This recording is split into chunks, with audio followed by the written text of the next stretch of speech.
I do not understand why Streamlabs had that not sound. I just checked my game and it's got everything active. That's crazy. My Elgato Stream Deck has it set up, but it's unmuted now, though. Okay, well, as I was saying, welcome to the stream.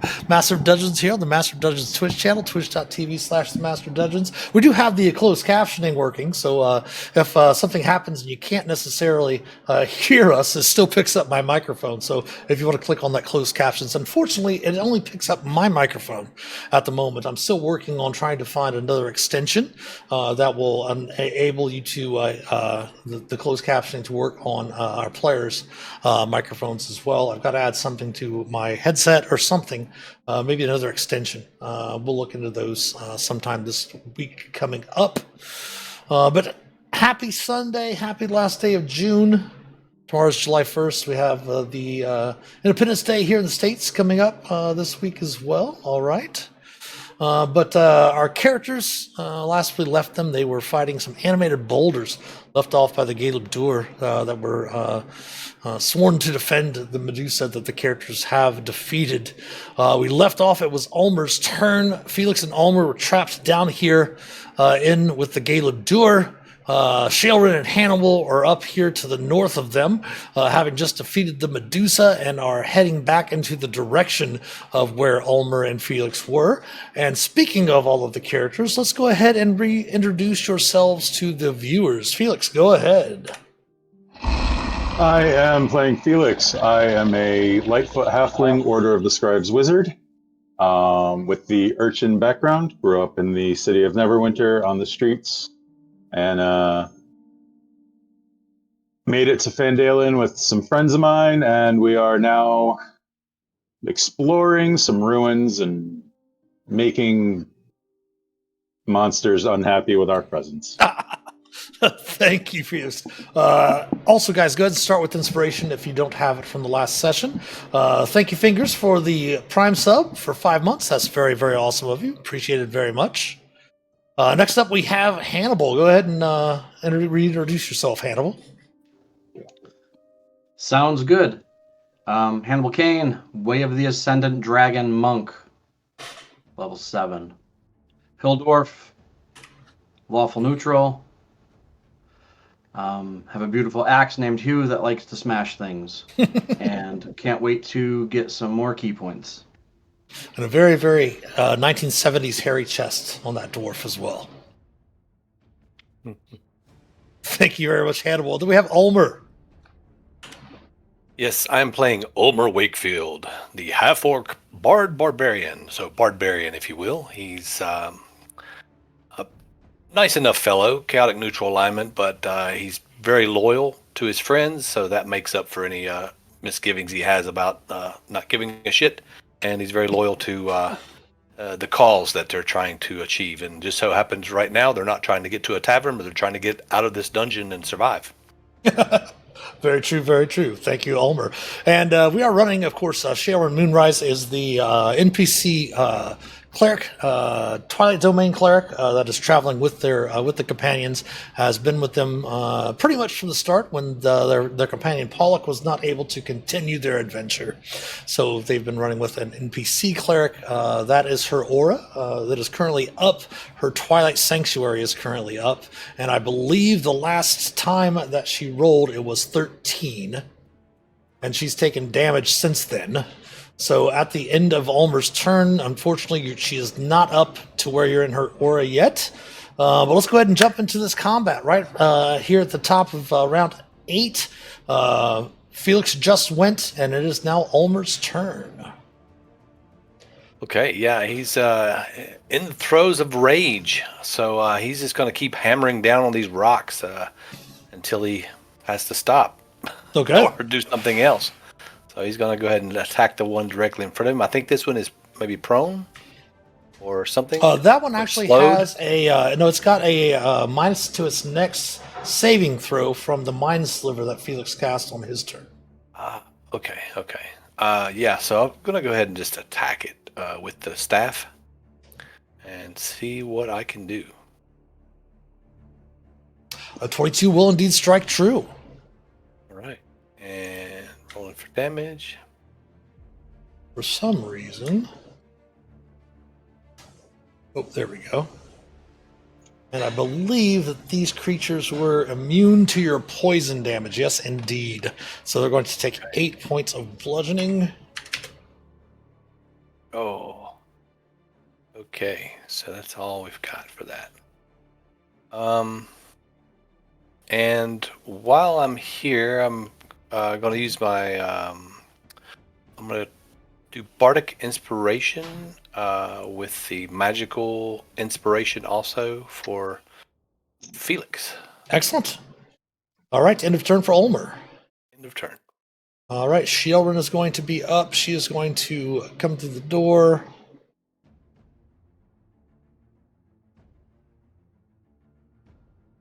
.35.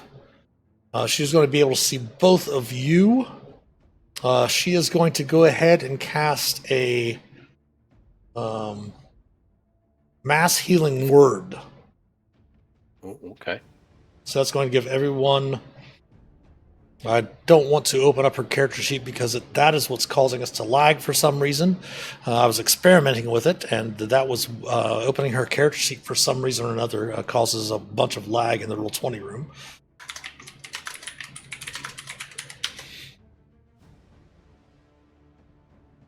So Mass Healing World, we'll look it up real quick in our compendium.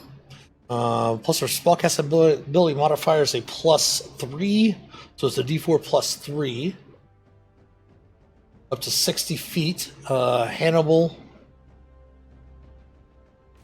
She can't. Actually, if she stands back here. Yeah, she'll move over to this. That way she can still see Hannibal. So she's going to do a mass healing word on all of us. So it's a d4 plus her d4 +3. So everyone gets back 5 hit points.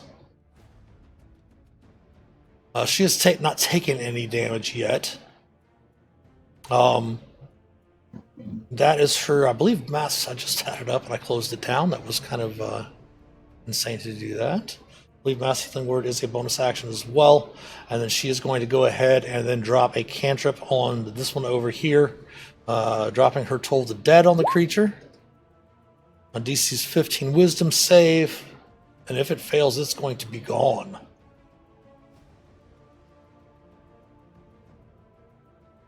It will fail, and that animated boulder is gone. Excellent. Because it did have a -d4 to its save. Her turn is over. Hannibal, you are up. Oh, let me go ahead and roll her.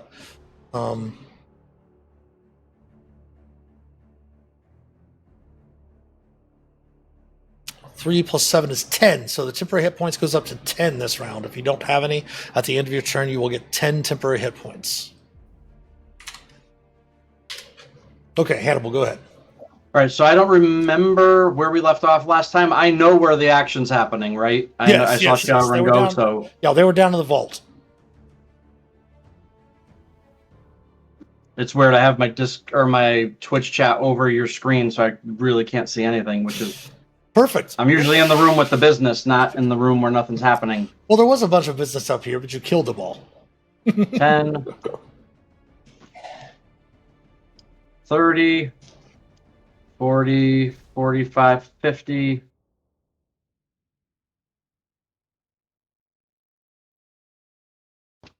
I've got no key points left.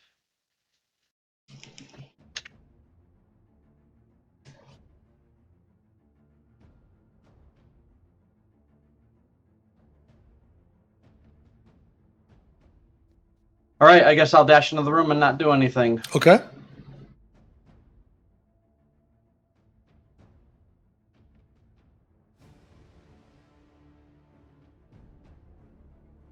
End of turn?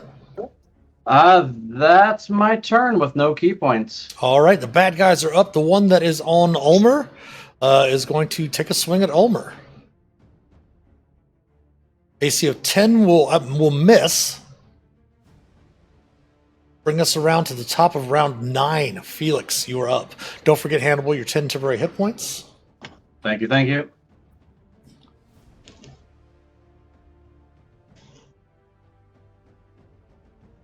And Phelix is up. I'm going to chill touch that one. So let me see what I have for spells left. I got a first level spell. Let's try a chromatic orb. Okay.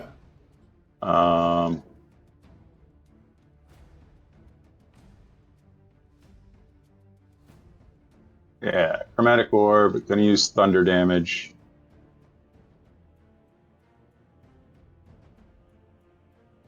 $19 to hit. 19 will indeed hit. Hit. 20 thunder damage. Nice.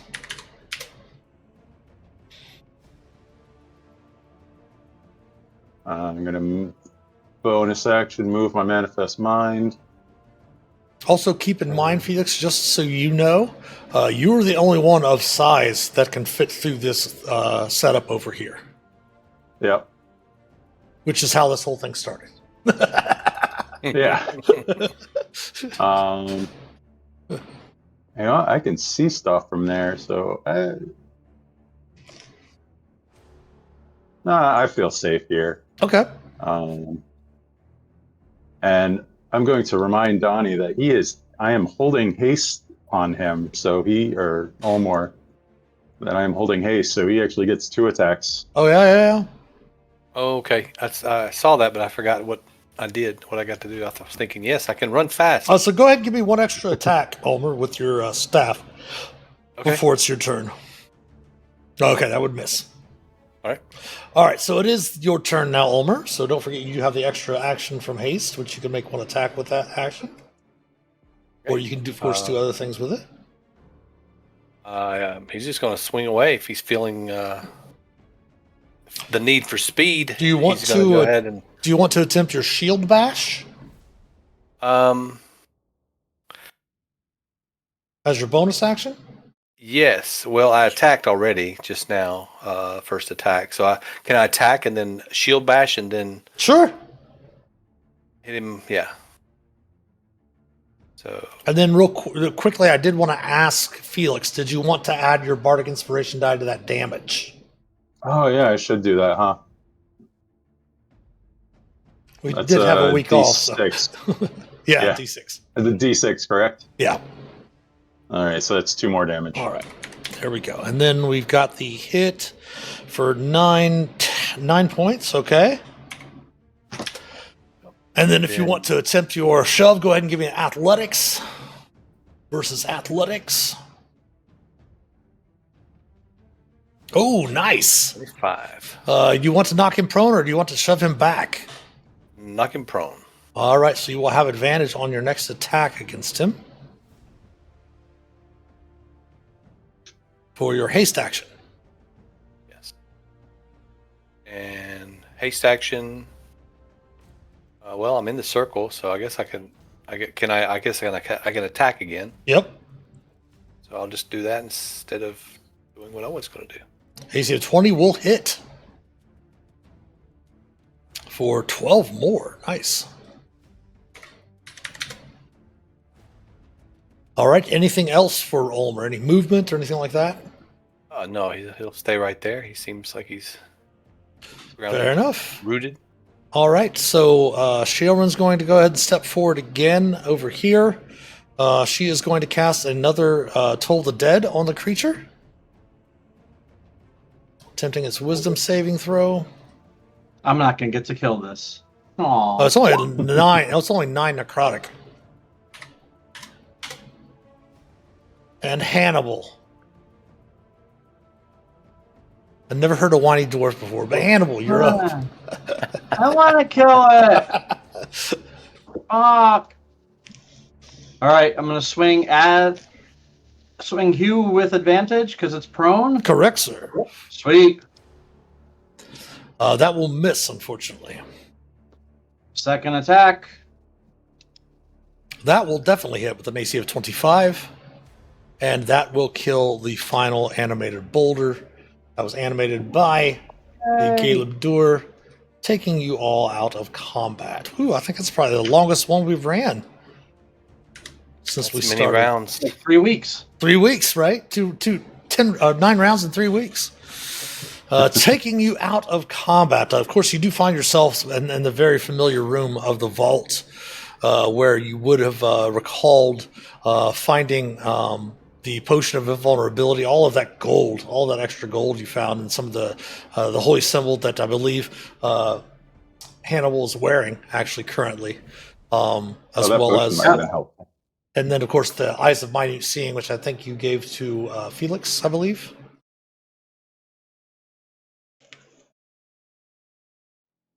Which Yeah, I one think is so. that? Yeah.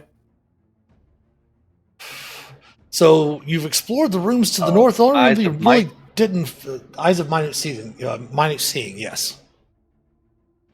But the only room you really didn't have a chance to explore very much was the room in which you initially saw the Medusa, which would have been right over here with your Explorer mode should be enabled.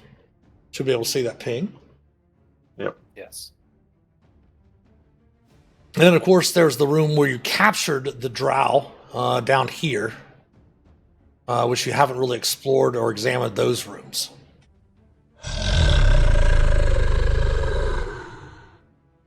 Papa Squat, 17 months. Oh, all right. Medusa, yes, they fought a Medusa last session. Oh, yeah. And were able to defeat her. He looked in the mirror. Look at Mr. Papa Squat's already level 17 months. Whew. Wanted to start putting some new subscriber badges in here this week. Love it. So where to, guys? Where to? Or what do you want to do? If everyone We've wants cleared to... this room out, right? Yes. I think we should loot the bodies. The rocks, sorry. Lots and lots of dirt. Okay, well, Ulmor, he just decides to get out of this vault. He looks back at Phelix and he says, Phelix, thank you for your assistance in there. I know I kind of lost my head there, but when you disappeared around the corner, I just wanted to smash rocks instead of kick them. So here we are. Nice. Shae will go ahead and have you all take out your healer kits. Okay. As Yeah, you I only use one. can benefit from that once per short rest, and you haven't benefited since your long rest.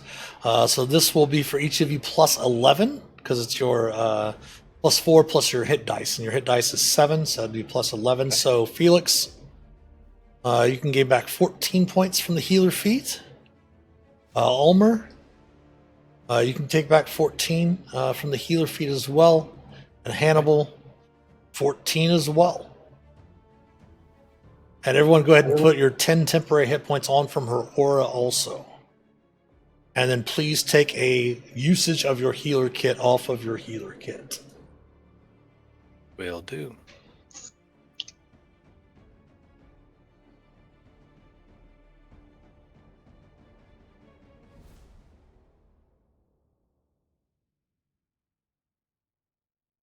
We'll go ahead and take her aura down.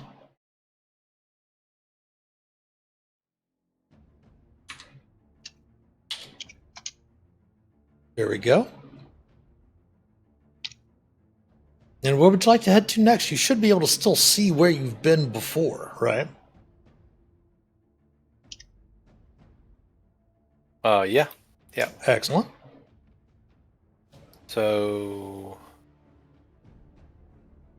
guess So do we want to go where the Medusa was? that's what I was Search wondering. that room. I didn't really get a good look at it. If you want, I can just go ahead and move your tokens over there. It's probably be a little bit easier.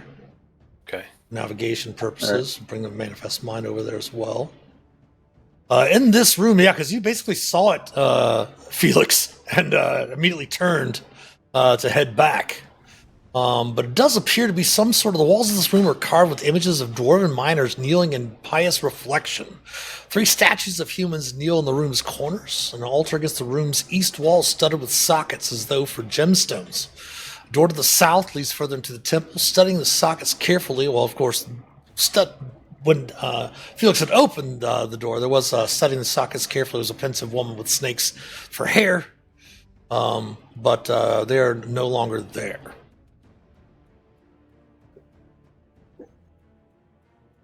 Do I see anywhere where I can do anything with this holy symbol? Does it look like if I stick it anywhere in any of the sockets, it will do anything? You can examine those if you want to.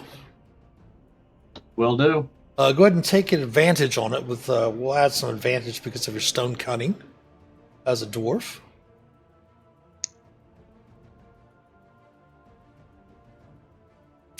It doesn't appear so. It does appear definitely like this was probably some sort of chapel, like a lesser chapel, just intended for Talhundreth's visitors. And the sockets would have once held gemstones, but they've long ago since they've been plundered. Got it. You do note that the statues, actually, of the three corners that are kneeling, actually are not statues. They're petrified humans. 3 of the Medusa's victims. That's ominous. Yeah. That's metal AF.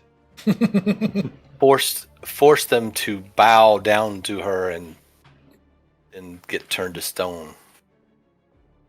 Yeah. Which she most likely would have tried to do to you if you would have treated with her instead of engaging her in combat. Way to go, Felix. Hop in there and piss her off right quick. Does not appear to be anything else of value in the room. Okay. Ulmor walks out and just kind of looks around in this corridor, kind of trying to get his bearings, thinking he's wanting to explore as much as he can in this place, and so he can be done with it. He likes to think that he knows exactly where everything is, even though he doesn't know if it's left or right. And he starts going to the right. Fair enough. Shae will follow. And We've got those rooms to look at, right? The ones where we met the drow? The drow? Yeah. No, where we captured the drow. Correct, yeah. I'll go ahead and move you guys down there. So give me a second. Go check that out. Grab your tokens. And bring you down here to this room. There we go. The north and south walls of this room bear 4 stone basins beneath metal spigots. The northwest spigot is broken and choked with fungus, but it drips murky water into the basin. But the other basins are definitely dry. So the one just beside you, Ulmor, to the north of you there. Okay. I'll kind of peer over and kind of look into the murky water. Just kind of look. I don't touch it as of yet. I just kind of look and see if it would be, good drinking water or not. You're not really sure. If you want to give me a nature check, you can. Kind of examining the water, seeing the fungus that's choked into the spigot. Sure. Nature. You are a jack of all trades, yes. To be honest, the fungus choked spigot, it does seem to remain operational. You could probably turn it on if you wanted to. And the fungus does seem as if it's edible. And with the water filtering through this fungus, it was probably surprisingly nutritious. There you go, Hannibal. Look, here's your snack. Why the heck not? Give me an insight check, everyone, however. Felix, you have advantage on this.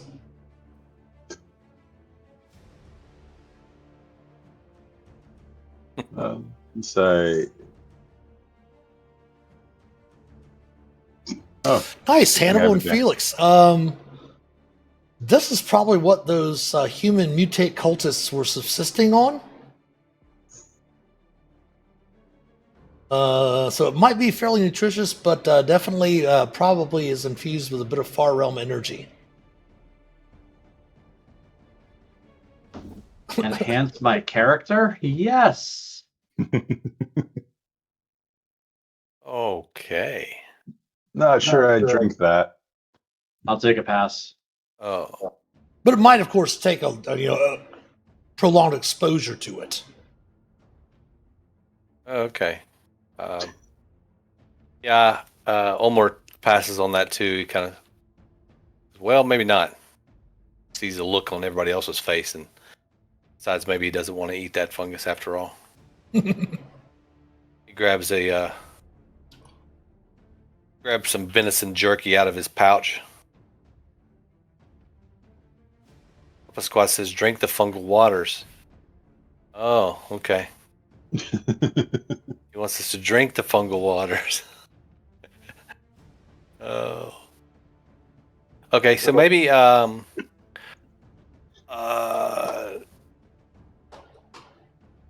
he would like to take a piece of it, a sample. Sure. Yeah, Ulmor would like to get it, and he thinks that someone of higher learning, including himself, should definitely think about looking at this fungus later. And he should, he doesn't know what he's going to do with it, but he thinks it's a good idea to take it. And Oh, there's what's her name back in town? Gwen Orsong? Gwen, Yeah, that's the one. yeah, maybe Gwen would like to look at this, try it out. Yeah, you can easily grab a sample for her if you wish. Okay, I'll write that down. Take a note. And that's it. Okay, ready to go. All right, so these doors here. Oops, I closed that one. This would be where we haven't been this way. That was the room. The next room to the east is where you actually captured the drow. And then from there, you took him back to his sons and such like that. Okay. Papa Squats is redeeming a water skin for us all, so go ahead and hydrate right. everyone. Hydrate. Hannibal will partake in the fountain for that water skin redemption. Hannibal's eating it or drinking it. And He's by drinking water it. skin, we can't confirm what everyone carries in their water skin. So, All right, I step up to the basin and I take I consume some of the contents. it does surprisingly does not taste as foul as it looks. I mean, it does look like some murky water coming from the spigot, but indeed it does have some sort of nutritional value to it. But you can definitely tell that if you had prolonged exposure to this, and this was all you're subsisting on, that most likely you would begin to mutate like those creatures. Excellent. Delicious. Yeah, so Ulmor is looking really closely. He gets right up to Hannibal and is like looking at him. Like, is he going to turn into a mushroom? But it is up to you. You have not really explored the next rooms. Whether or not you want to take a rest or anything of that nature, that is up to your group. What do you guys say? Take a rest? I need some key back. Yeah. I need some rage. And some You want to take inspiration. a long rest or a short rest? We don't even know, do we? Most Either one likely, works. a short rest would probably be the best. Okay. All right, let's do a short rest.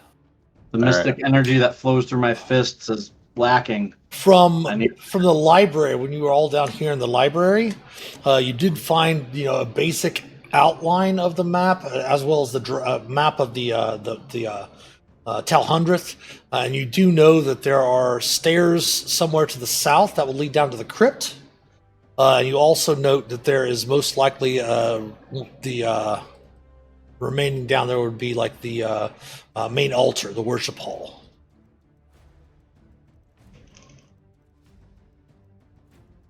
Okay. So short rest then? Yeah.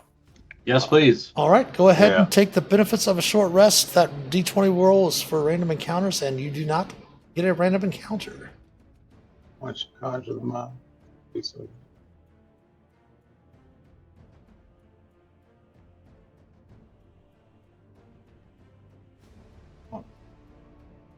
Cool.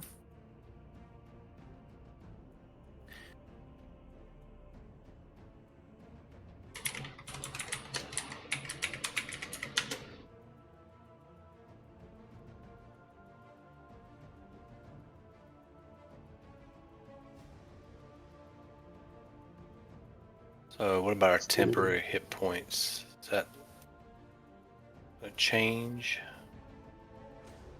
No, those will only change after a long rest. Okay. All right. All right.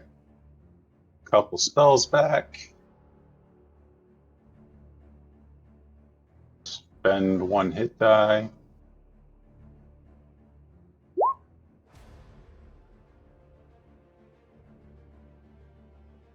And the use of her Twilight Sanctuary was from her Amulet of the Devout. You got her free use of a Channel Divinity.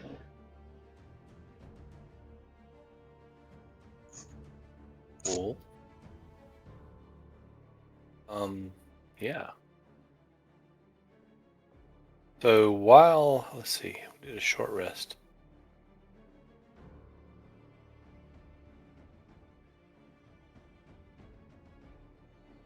While you do a short rest, what do you? I've got this short rest. Sure, if you want to play that, fun. that'll give everybody extra 3 hit points. Play a little extra music, play some music to kind of soothing and just sort of lightly hum a little tune. Not really singing too loud here in this dungeon, but just kind of humming a song of old. Mm-hmm. Sure. If that helps any of you with spending a hit die instead, you could take that back if you want. Thank you, thank you.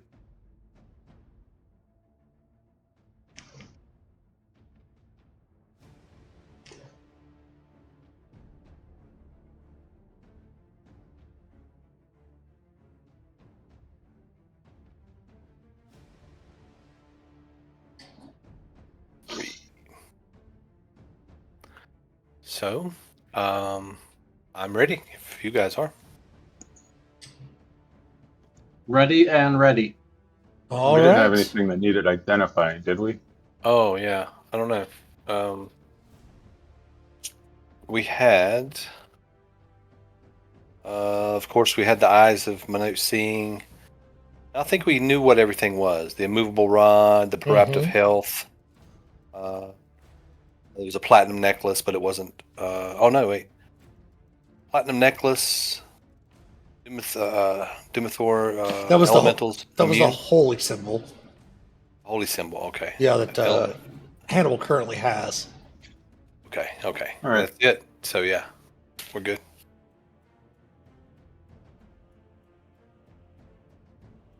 All right, so if you want to start heading to the east, feel free.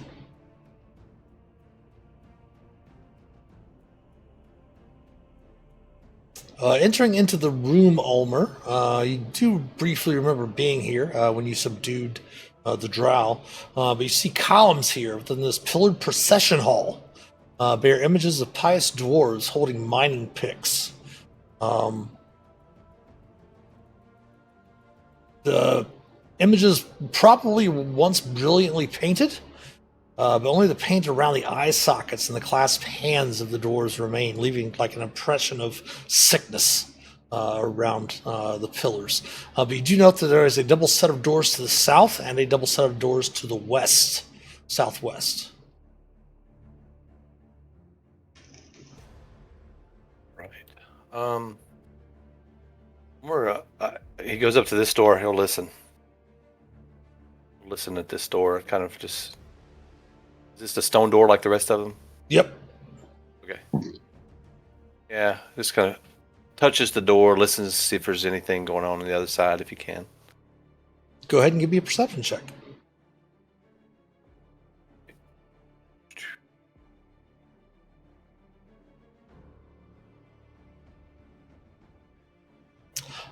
You do not hear anything. I'll kind of whisper back, it's all quiet behind this door.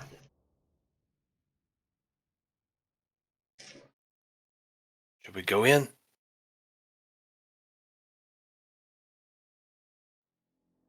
Let's go. Ah. Hallway. Opening those doors, you see the west end of this long room bears an elaborate carving of a mountain filled with gemstones. On the west wall is a dial covered in simpler carvings. The dial's center is faceted indentation, like a socket for a gem. Above the dial is a phrase in Dwarvish that you can read easily. Hannibal. It says, "Only a complete gift opens the crypt beyond." Definitely seems to be the locked entrance to the crypt of the Talhund. Okay. And you do have the granite ledger that does include instructions on how to open the lock. I was digging for that. What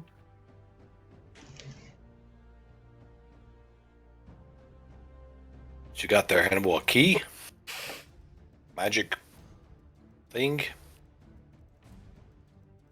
You probably Look have up them. Dumathoin with the crypt entrance instruction names. You probably have them in your pack. Shelrin says, gesturing and referring to the gems that were in the vault. Yes.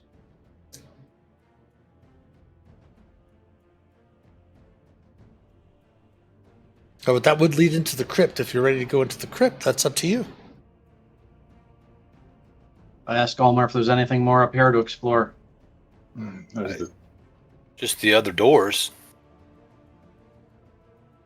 But those just went south. I think we should continue on.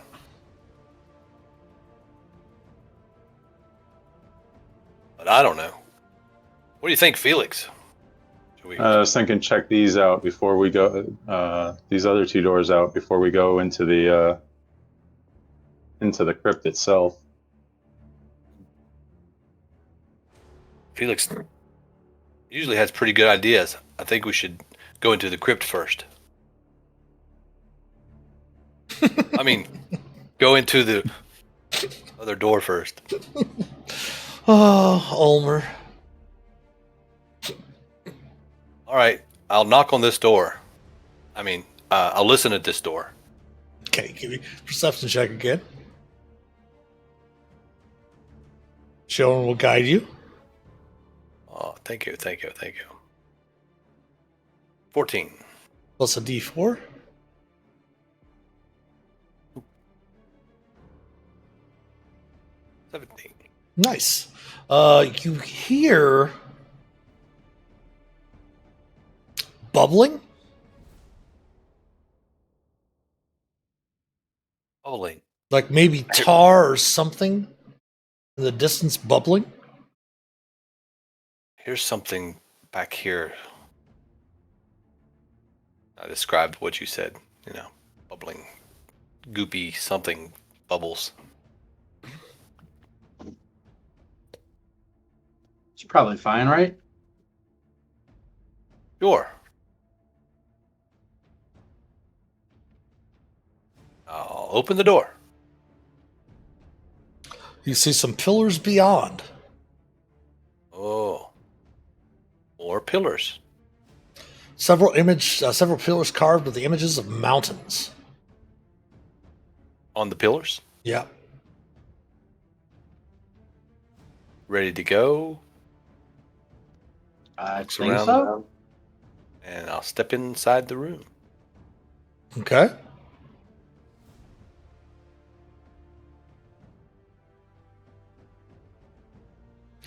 As you step into the room, looking to the east, let's go ahead and bring everyone down here just a little bit to get you a good view of the room here. Okay.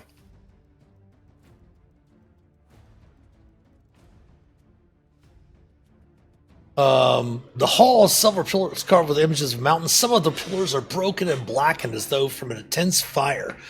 Carved into the west wall is a statue of a dwarven king stoically gripping a warhammer. An altar at the statue's feet is smashed into rubble, around which hops a brain-massed shape of gelatinous eggs, bubbling and plopping A black fragment of stone with glowing green details sits amid the rubble. It is initiative. Ugh, Woohoo! that's gross.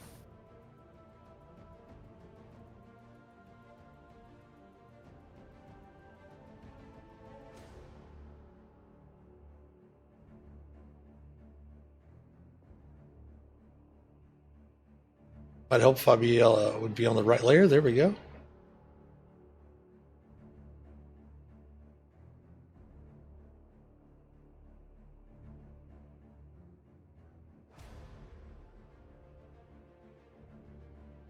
Top of the round, Sheilran is the first to go. Everyone has currently their temp hit points for now, so she's going to hold off on that. She's going to use a bonus action to summon up a spiritual weapon.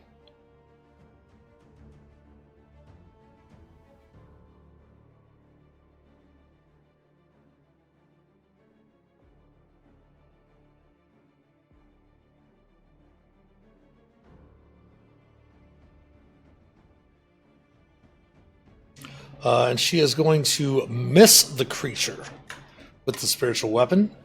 But then she is going to go ahead and follow it up with a Toll the Dead. Attempting its saving throw. Will fail the saving throw potentially. Let me double check. Make sure to see if the creature has any sort of magic resistance or anything of that nature. Indeed it does, so it makes the save. That's gross. Ulmor, you are up. Okay. She does shout that it is resistant to magic. What about lightning? And I would like to toss the javelin, the lightning on it. Did you use that already the last session? Because you can We only... haven't. I'd used it. Yeah, we haven't had a long rest since then. Correct, yeah. It can only be used once. Okay. Can't be used again until Yeah. dawn the next day. That's right. That's right. I forgot how long we've been in here. Yeah. Okay. Scratch that then. I'll just throw a javelin at it then. Okay. Regular javelin. A 16 will actually hit the creature. Okay. Oh, not raging, so just 10. And you note that it is not resistant to that normal weapon. Okay. Take that. Anything else for Ulmor? Yeah, he'll just kind of step up and get ready to. The creature is actually going to use a reaction. Okay.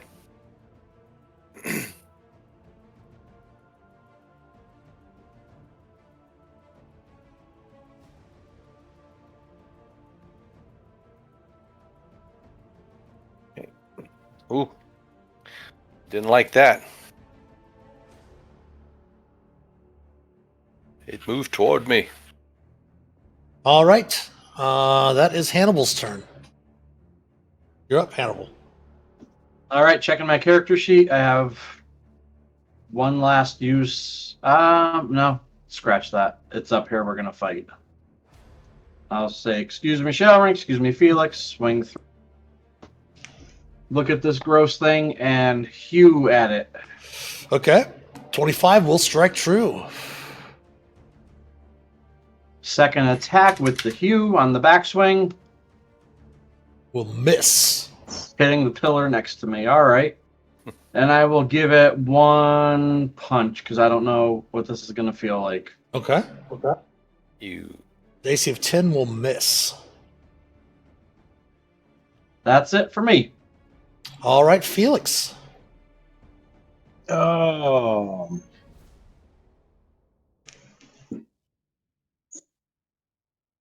Let's see, what do we got here? Saving throw. All right, we're going to go with a chromatic orb. start off with. Think I'm gonna hit it with fire. Okay. Yeah, let's go with fire and miss. 9 will miss. And I'm going to back up to here.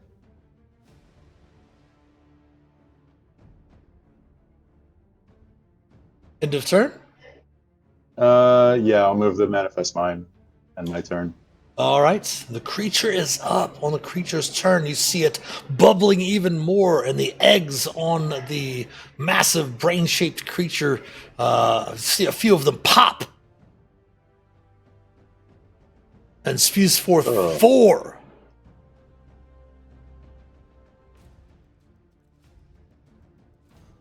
Of these little weird creatures that you've seen.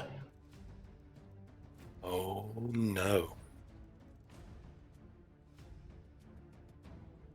If I can find them. Oh no.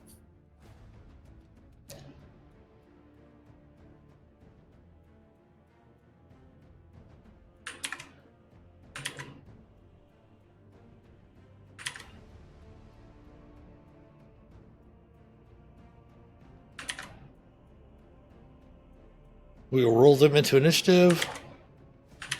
Put one down here for just the purposes of initiative placeholder.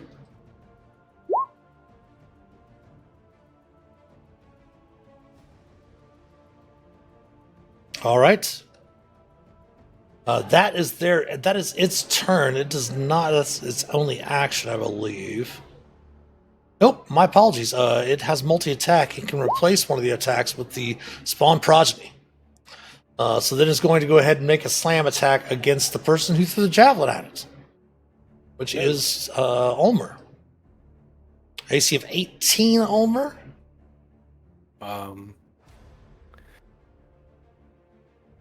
Yeah, I've got an 18. Let me see. Double check something. Yeah, that's what I have with the shield. So yes, 18. That hits. So 21 bludgeoning damage, and then 10 psychic damage. And do me a favor and please give me a strength saving throw. I'll do it. Okay. You've been knocked prone. Oh no. Okay.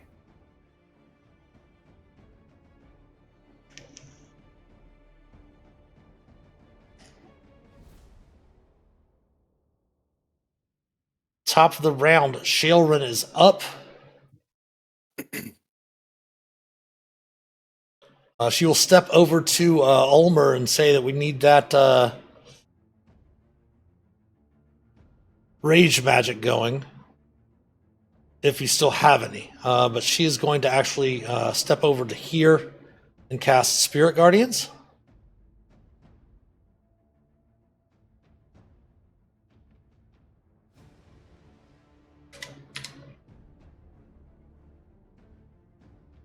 Right there's her action, and then her bonus action, she's going to have her spiritual weapon move over here to. Oops, I need to put a concentration on her. There we go for Spirit Guardians. She's going to have her spiritual weapon attack the cluster. We'll miss. The gym mules are up. This gym mule is going to attempt to pounce onto Hannibal.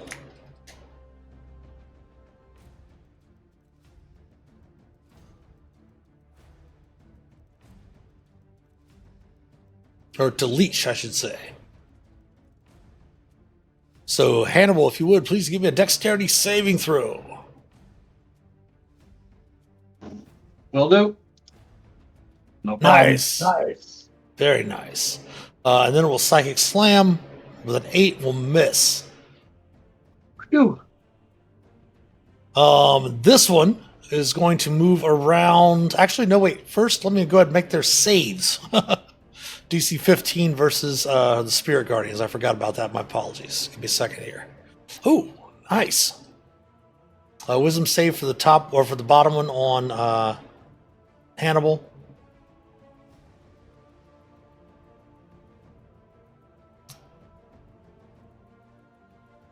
They are Oh, magic yeah. resistant as well. So it's only going to take half of that, which is 8.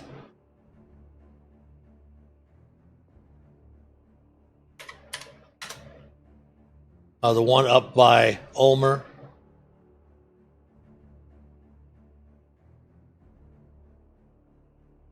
That's going to make the save as well, taking 8. Okay, now the one that is on Ulmor is going to attempt to bonus action leech onto Ulmor as well.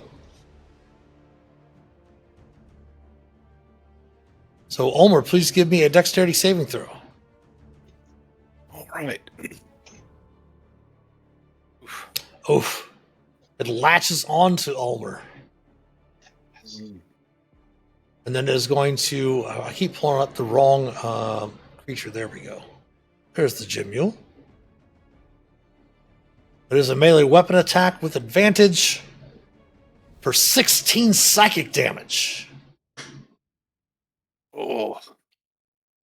Ulmor's groaning. And then these two are going to... what is their movement? Their movement is 40. They're not too bright. So this is going to go 5, 10, 15, 20. We'll have to make it save.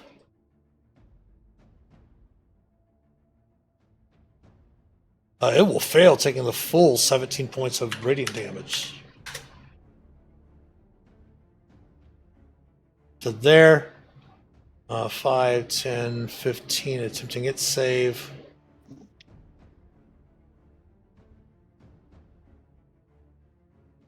It will make its save, taking just 8. To here. Hannibal, please give me another dexterity saving throw, DC 14. Okay. Nice. Yay. Attempting one for Shaelrin.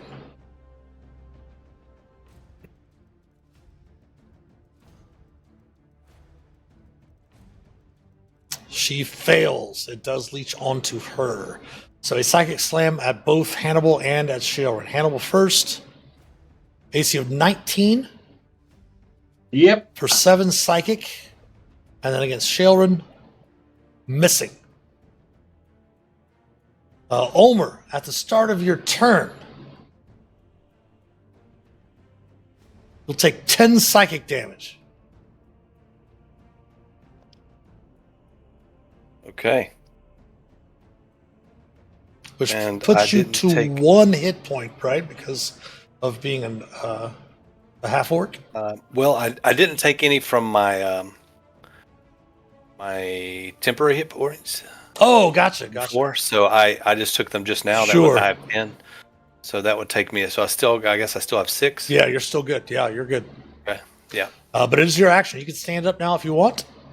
Yeah, definitely stand up and is not happy and definitely going to rage. Starting out here. And no longer prone. And I guess I'm going to try to get that thing off of me. Okay. Can I try to hit it off of me with the staff, or do I have to do a strength check? As an action, the target or creature within 5 feet of the target can detach the Gym Mule by succeeding on a DC 15 strength check. So it would be a strength check, not an athletics check, but a strength check. Okay. Yes. All right, I'll go for the strength check. Get that thing off. Oh, nice. Fling it. All right.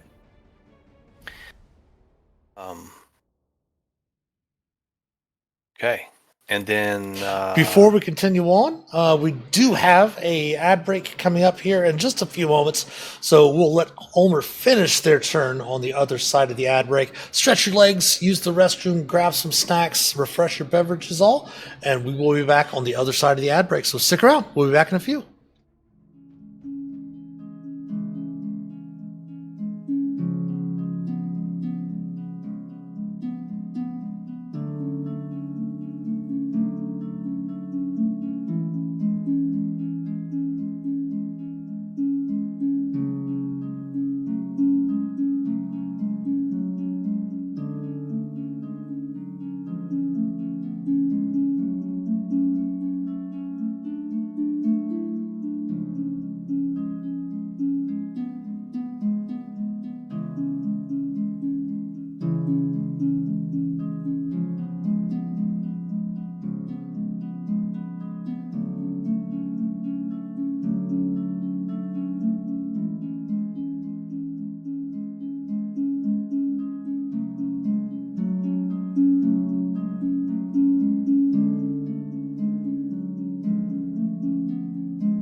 Welcome to this side of the ad break, everyone. We're just waiting for Ulmor to get back. He was having some doggy issues earlier, so he might be dealing with his puppy, who had gotten into the house to look for groundhogs, from what he was saying.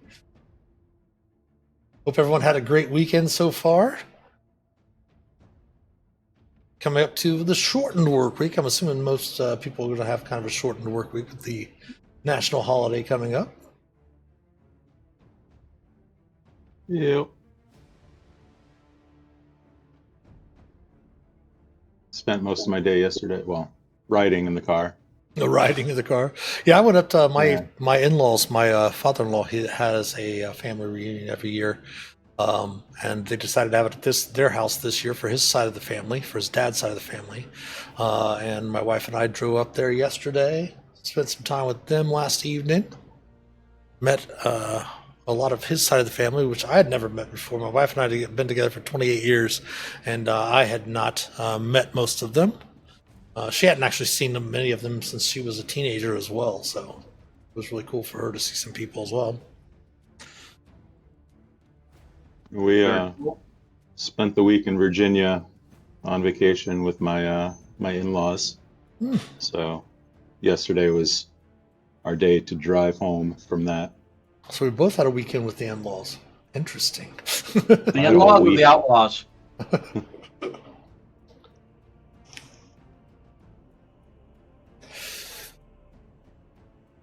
No, we had a good time. I did spend some time downstairs. Of course, I always take my laptop with me doing some edits for some of the Dreams of the Red Wizard's adventures. For those that might be interested in those, I did add those into the About Us section below here on Twitch. If you want to click on that link, that should bring you up with all of the current ones that were released. I believe another one was released last Thursday on the 27th. I'm not really sure exactly if it was released or not. It should have been our second epic should have been released. So I think we have 7 or 8 adventures of that 15 adventure story arc might be up there on the Dungeon Masters Guild. Let me go ahead and check it out. See if we've got it there. As we did have a drop day last week for that.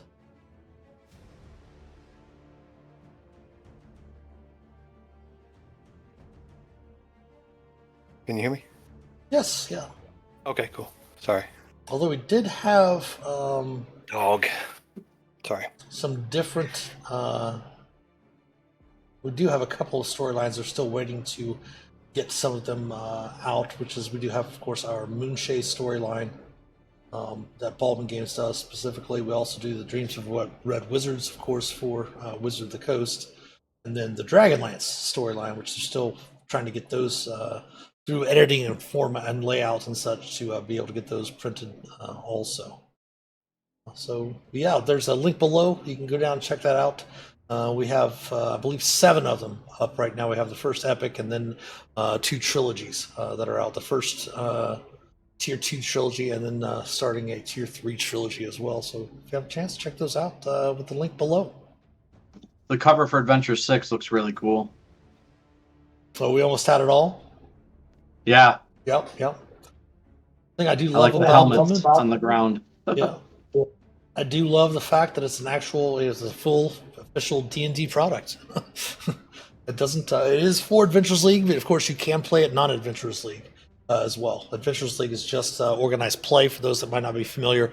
Organized play for D&D, which makes your character, as long as you play Adventurers League rules, it does make your character portable to where you can take it to conventions, take it to other your local game store. You can play Adventurers League rules at home, stuff like that.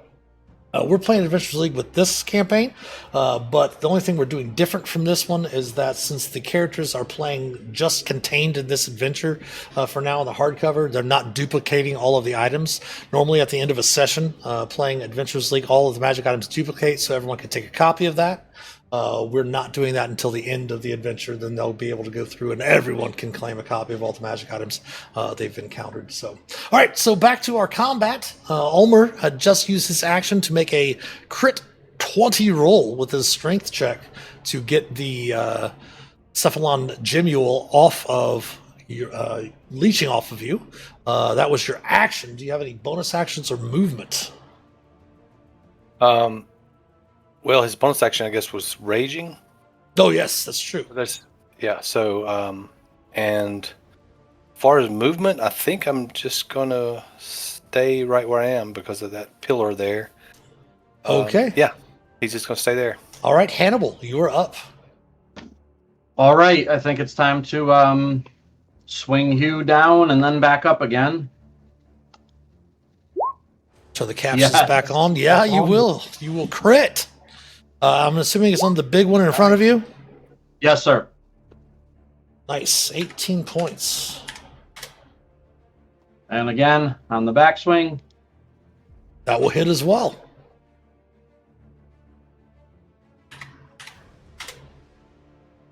It seems like things are getting dicey, so I'm going to give it 2 unarmed strikes using my flurry of blows. Okay.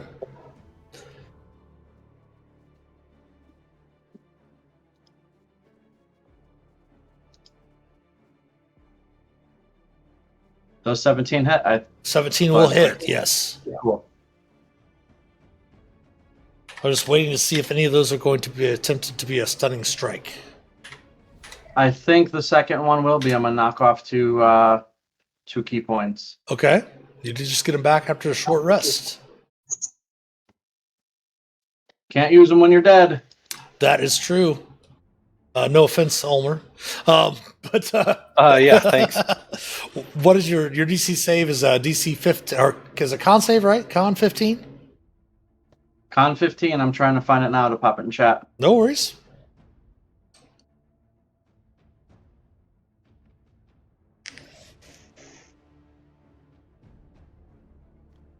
All right, attempting its con save. It does indeed make it save, not stunned. Wow. So the bad thing about using my push to talk as my control is when I'm trying to scroll my character sheet, it shrinks everything down tiny on the screen. Gotcha. All right, Phelix, back around to you. All right. I'm going to cast a new spell that I haven't done before. I need a, what's it called? Template for Storm Sphere. Storm Sphere. Let me pull that out of our archive.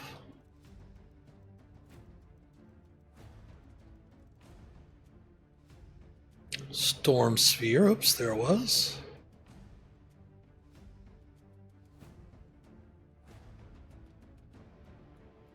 Should see a Storm Sphere at the bottom of your journal.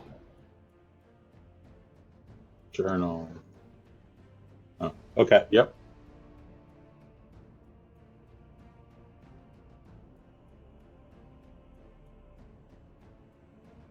And it won't let me move it. We're back over here on this side. Yeah, one more space back, just so I can just get them. Yep. And I will. Unfortunately, that's not going to that. get the 2 gemules to the south and north of it. That is okay. Just going for the big guy. Going for the big guy. This is a special thing. No problem. Do you want it to be lightning damage, or do you have anything at level 4 that you can change that, being that you're a Order of Scribes wizard? I don't remember if there was anything in particular that these were either strong or weak against. I know we've hit them with a whole bunch of random things. You do know that the advantage to the Ulmor on their next roll from fingers. You do know that they are that the smaller ones are resistant to psychic because a lot of your spells do psychic damage. You do know that the little ones are resistant. All right. Well, I don't have psychic at this level anyway, so Just sticking with lightning. yeah, I'm gonna. Well, okay. So 20-foot radius sphere, whirling air. Sphere remains for the spell's duration, which is up to a minute. Each creature in the sphere, when it appears or that ends its turn there, must succeed on a strength saving throw or take 2d6 bludgeoning damage. So it's going to take bludgeoning to start. Okay, so it's got to make a strength save. Your DC is 15. Attempting its strength save. Which says 15 in the spell description there. It will fail. However, it's going to use one of those. Okay, that's fine. That's fine. So I want to put the green up there so you know how many it's used. All right, so that's 2d6. It's going to take... Oh, no, it doesn't take... Yeah, it takes nothing. However, you can use your bonus action to cause the bolt of lightning to leap out to it. But that bolt of lightning does not have to go at anything in the sphere. I believe it says it's up to 60 feet from the sphere's center. Yes, that is correct. 60 feet of this, make a ranged spell attack. You have advantage on the attack roll if the target is in the sphere, which the big thing is. Yep. So, that is not in my character sheet on my. If you look, attacks on your spell list at the top, it should have your bonus to attack up there. Yep. Spell attack bonus. All right. So just roll a die 20 and add that to it. All right. So it's +7, so it's 26. Yes, that's definitely going to hit. So 4d6 lightning damage. 4d6 for 9.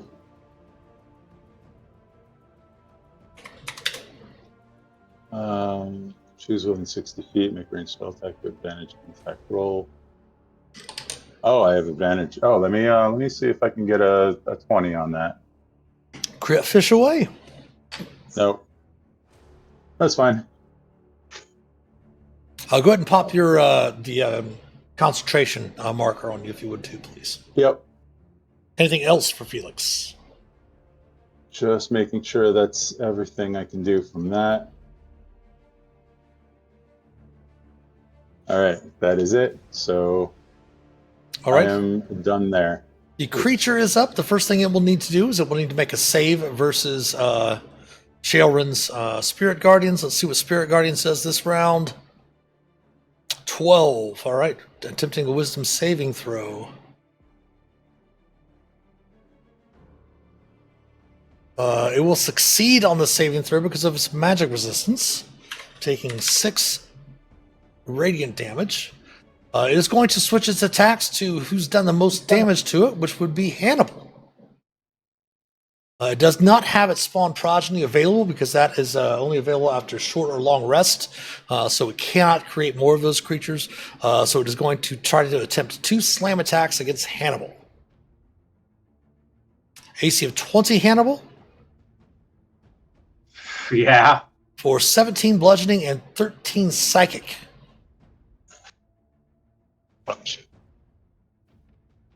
And then give me a strength saving throw.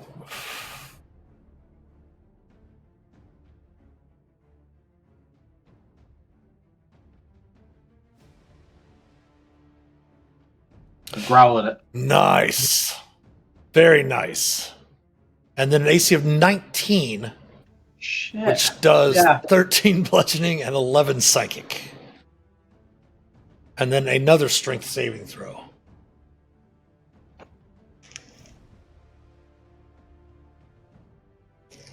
Well, we pretty much know what Shaelren's turn is going to be on her turn. Yeah, me or Ulmor. Ulmor. You are prone, but that was its last attack. It is the top of the round. Shaelren is going to use her channel divinity to pop up her Twilight Sanctuary, since this is not concentration. Oops. Let's go to her, not the creature that's on her. But she will take some damage, though, at the beginning. Let me check that. 3d4. Oof. She's going to take 1 hit point of normal damage.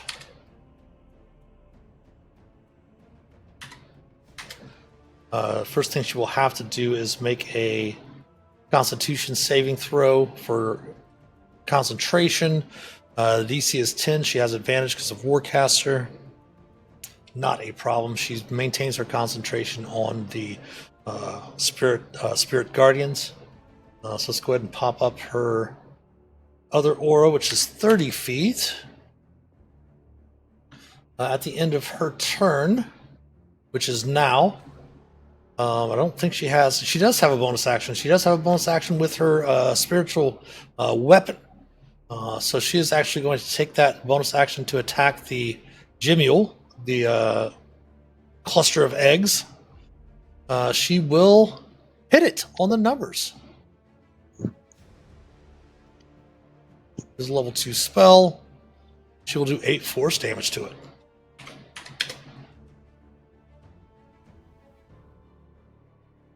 And at the end of her turn, everyone will gain +7 to this roll.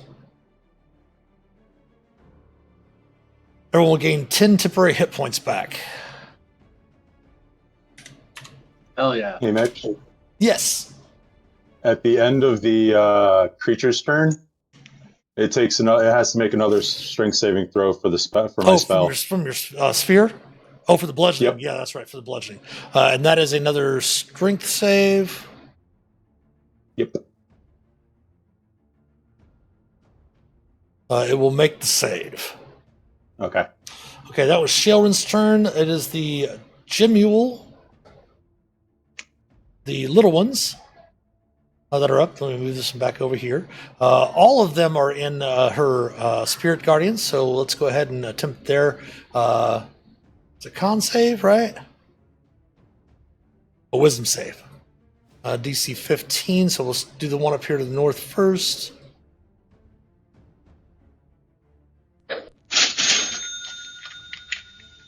Disadvantage to the big creature. All right. Cool. Don't forget, Ulmor, you will have advantage on your next D20 roll from fingers as well. That one's going to make the save. I didn't roll the damage this turn. Let me go ahead and pop that up there real quick. 13, so that is going to be down to 6. The one that is on her is going to attempt its wisdom save.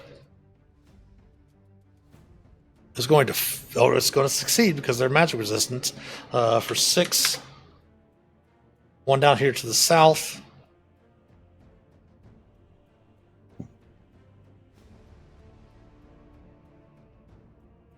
Going to take 6 radiant. Hey, it's a little damage every round, though, right? A bit.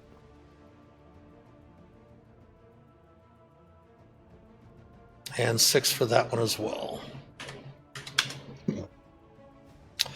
All right, so their turns. The one that is on her will go ahead and attack her. With Psychic Slam, that will hit her. So she will lose the 10 temporary and then just take 12 normal.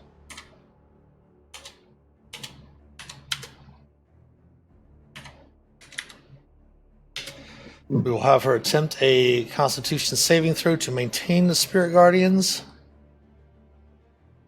She will succeed. Half that damage is 11, so the DC was 11. The one that is on down here south of Hannibal. Hannibal, please give me a Dexterity saving throw as it attempts to leech onto you.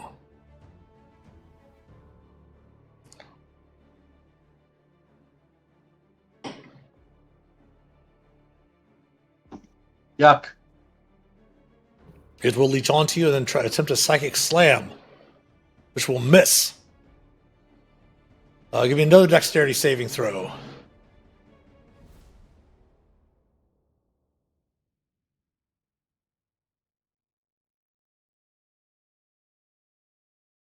Come on. Nice. There That we go. one does not latch onto you, but its Psychic Slam will miss as well. And this one up here to the top, Ulmor, please give me another Dexterity saving throw. DC is 15. Or 14, my apologies. Okay. Dex saving throw. It is latched onto you. We'll attempt a Psychic I had Slam. advantage. Oh, yeah, you did have advantage. It will not latch onto you. My apologies. Thanks, fingers. Yes. Saves me. That indeed it did. So you are at 1 hit point. Okay. As the attack will still hit, dropping you to 1 hit point, but because it would have dropped you to 0, but because you are a half orc, you are down to 1 hit point. And Sheaves just gave Hannibal advantage. All right, that is the gym mules. Brings us around to Ulmor, who is standing there raging at 1 hit point. Oh, yes. Raging at 1 hit point, and he decides to drink his potion of invulnerability. Well, I don't double check that. I don't think those stack because it gives you resistance to damage already. Okay, I don't know what it is. I haven't looked at the description, but that's what. We just want to double check it. Yeah. Okay. Let's look to see. Says for 1 minute after you drink this potion, you have resistance to all damage. The potion's syrupy liquid looks like liquefied iron. What would do is it would basically give you resistance to all damage outside of what you normally have resistance to as well. So you'd also have resistance to psychic damage. So there you go. Okay. Yeah, because he keeps getting psychically slammed. So resistance to that. Okay, so it's okay to drink it? If you want to, that's totally up to you. Yeah, he wants to drink it. Okay. He thinks he's going to be even tougher in his rage. Drinks the potion, and then for his bonus action, he will attempt to. I guess I don't know if he can. He can try to hit it. He's going to try to shield bash the big guy. Well, unfortunately, you have to take the attack action as part to use the shield action as a bonus. Correct. Thank you for that. No worries. Okay. No worries. So you can give away bardic inspiration if you want. In that case, he will use his. He does have bardic inspiration. I think 1 left. Let me check. I do. And Hannibal, play a little tune on the drum for you. Bardic inspiration. I feel it. I like it. Boom, boom, boom, boom, boom, boom. All right, in turn. All right, take your 10 temporary hit points. Hannibal, you can stand up, but at the start of your turn, you will take some damage, however. The question here on the chat, raging is 2 attacks? Question? No.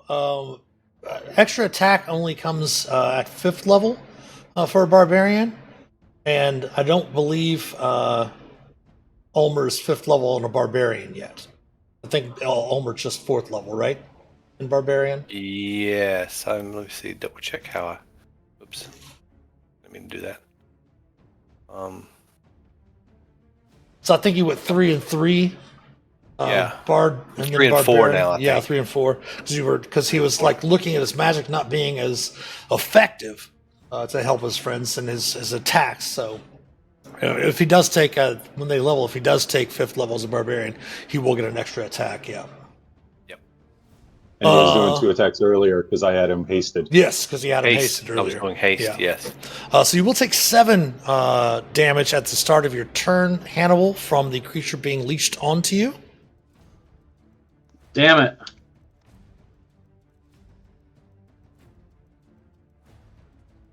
But you are up, Hannibal, and you have advantage on your first D20 roll thanks to Sheaves. Thank you, D. Sheaves. I'm going to hew at this big globule next to me. 16 will hit. Nice. Nice.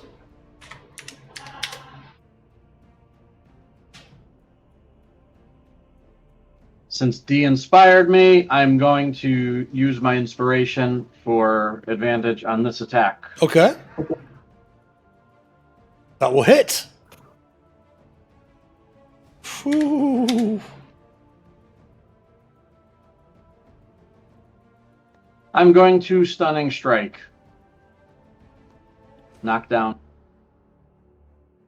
a key point. Are you sure you're going to stunning strike it? I mean, no, I'm going to flurry of blows. Gotcha. Flurry of blows. Okay. First one at the big blob. That will crit. Ooh. And that will indeed kill the big blob. I'll punch Yes. this one down here with my second attack. Okay. And hit the pole. If you want to use your attack to try to pull it off of yourself, you can do so. Yeah, Instead of Yes. making the attack. So go ahead and give me a strength check. Strength. Yep. No, it's just a straight strength check. DC 15. Weakness. I failed my attack, so I should fail the. Yeah. No worries. Hannibal's turn's over. Felix, you are up. All right, I'm going to bonus action. Have lightning thrown at the one that is on Hannibal. Okay. It is not inside the sphere, so it's just normal attack. That's Plus plus seven 7, will so hit. 17. I will hit. That's 4d6 lightning. 10 lightning. What is with those ones? And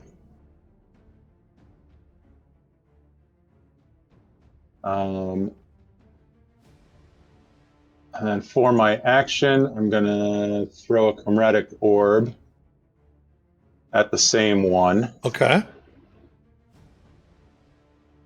and miss. Anything else? Nope, that is it for me. All right, top of round 4. Shae at the start of her turn will take some damage from the leech on her. 9 points. Move that one over here.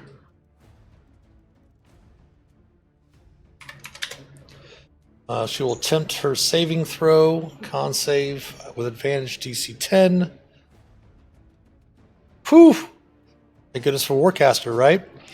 And then she is going to use her action to try to remove the Gemule on her.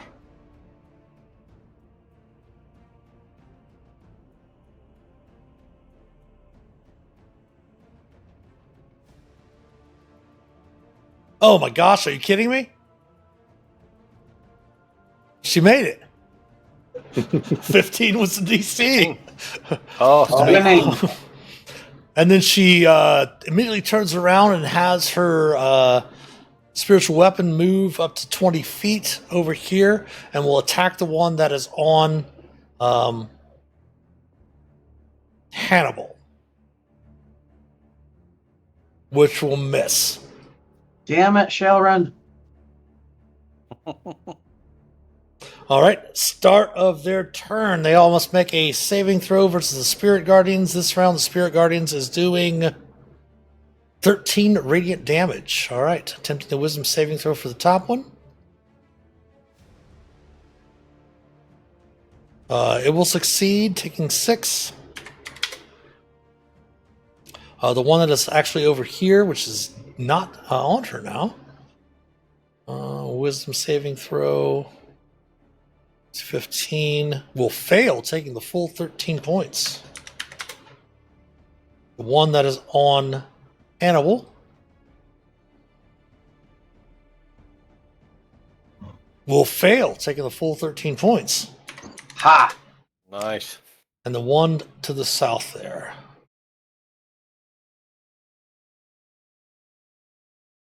will succeed, taking 6. All right. It's going to attempt, this one up here is going to attempt to Psychic Leech onto Ulmor. So, Ulmor, please give me a DC 14 Dexterity saving throw. Keep in mind, as a barbarian, you have advantage on the save. 22 will succeed. Oh, that's a good thing. This one's going to come over to here. Provoking an attack of opportunity from Shae, and she will swing Lightbringer at the creature. Hitting, wow. Nice. For 1 bludgeoning damage. Hey. She's getting better. And then it's going to attempt to leash onto Phelix. DC 14 dex save, please. I'm going to use my inspiration for this one. Excellent use. Advantage. Nice. 22. Not a problem. You successfully dodged the leech. So they're just going to do all of them are going to do their slam attacks. So psychic slam against Ulmor first. AC of 18, Ulmor. Ooh. Yep. You are resistant, only taking 10 points. Oh, my apologies. Let me do that again at the end of Sheldon's turn. It won't affect Ulmor right now, but it might affect the rest of you. So +7 to this would be an extra 10. So 10 back if you've lost any of your temporary hit points. So Ulmor, you are at 0. Okay. Ouch. The two, I should say, that are on Hannibal. Missing. And then hitting for 20 psychic. The second damage was only if it was a crit, which it was not. And then the one that is on Phelix. AC of 16. Advantage to Phelix for their next roll from fingers.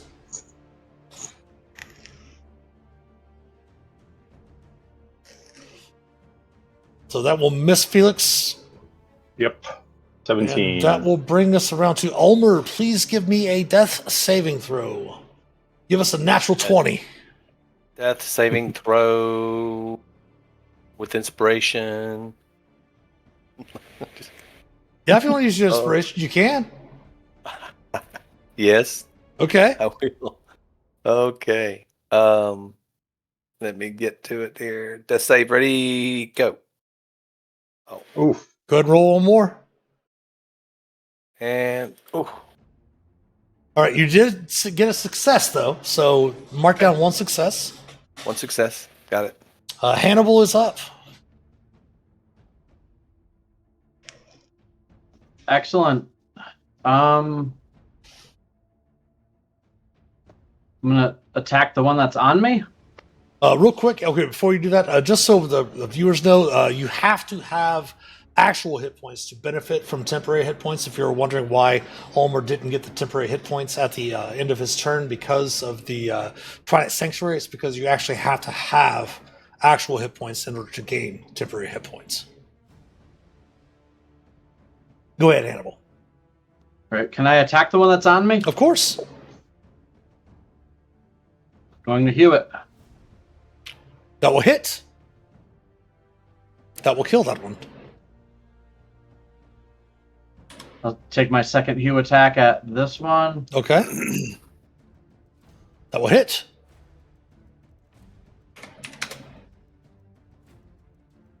These things are nasty and we're in trouble. I am going to flurry of blows this mess. Okay. Again. Don't forget you do have Bardic Inspiration as well if you want to use that at any time. Correct. Thank you. Using up all that sweet key. I just got unarmed strike 1. Oh, that will hit. More damage than hew.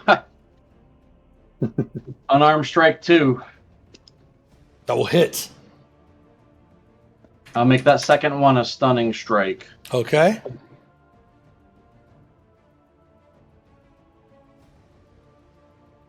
It will succeed. Sure.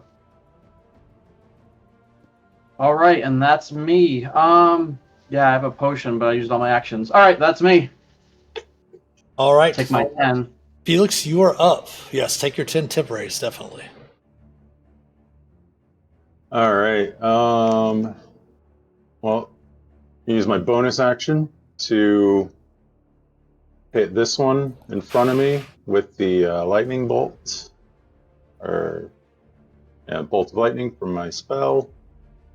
Plus 7 is 26. Oh, that will definitely hit. That will definitely hit, yes. That's 46 lightning damage for 14 damage. Nice.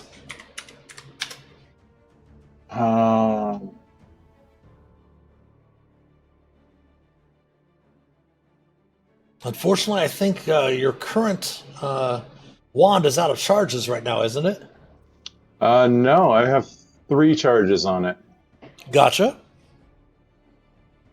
I should hit it with that. That wouldn't be a bad idea.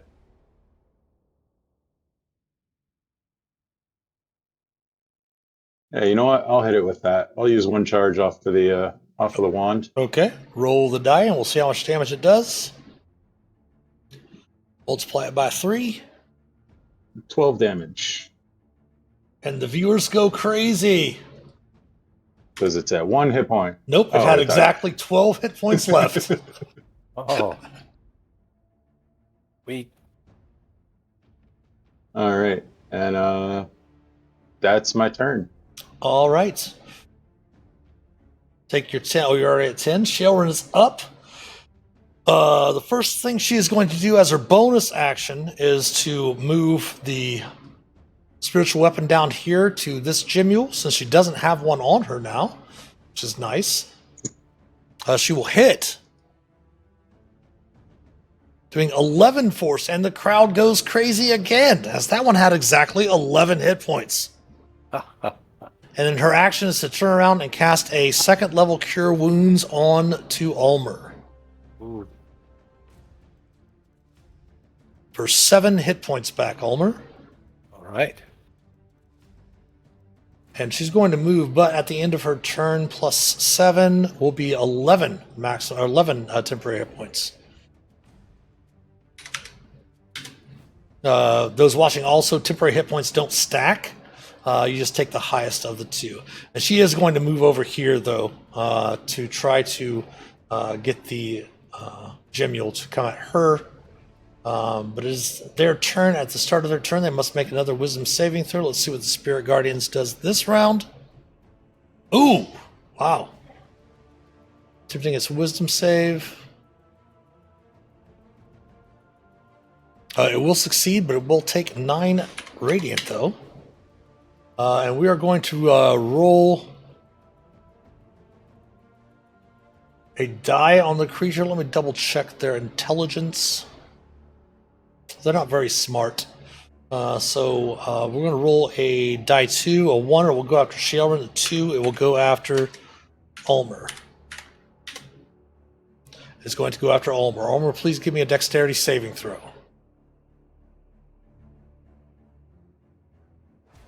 19. Nice. It does not latch onto you, but it will attempt to psychic slam at you. Missing with an AC of 9. Actually, no. My apologies. You will take 4 hit points of damage because you are prone from being on the ground. She healed you, but you didn't stand up. So you will stay. Well, I still have the resistance but from you the will, potion. yes, you will take 2 psychic because you are resistant. That is true. Okay. And that creature is done. Ulmor, you are up. Oh, here we go. I'm gonna go ahead and attack it. Swinging the spider staff. That will hit. For 7 bludgeoning. 7 bludgeoning. All right. And I'm out of everything. All right, Hannibal. So this is the one that's up. Yep. I can't see its hit point bar, but that's okay. Not showing its hit point bar. I can see it. All right, maybe it's just my refresh. That's fine. I'm gonna heal it twice. Okay. That will hit. Nice. Swinging again. That will definitely hit with a crit. Killing the creature. Taking you out Hannibal. of combat. Yes. With 2 hit points. Ah! Yeah, that's the way to do it. taking that was only round 5, so let me do this.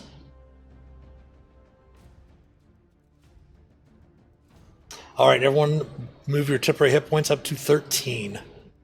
Oh, okay.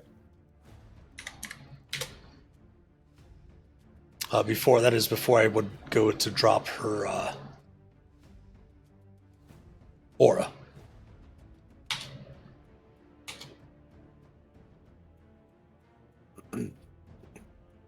Concentration is gone. Drop those off of everyone. You can go ahead and drop your bardic, as it's probably going to be longer than 10 minutes. Yeah, fine. But looking around this room, you definitely see one of the shards. Yes, that was mentioned. To double check here.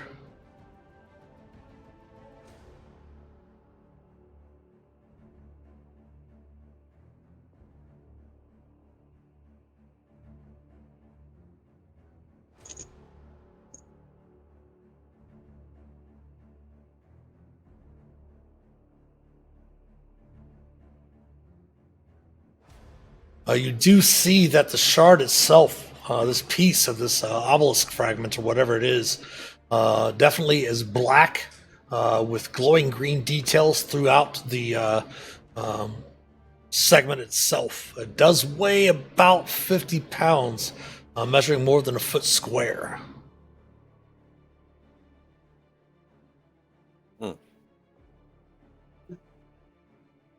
What should we do with this shard? And indeed, with Phelix, with just your passive arcana, you can definitely tell that it is flowing with far realm energy.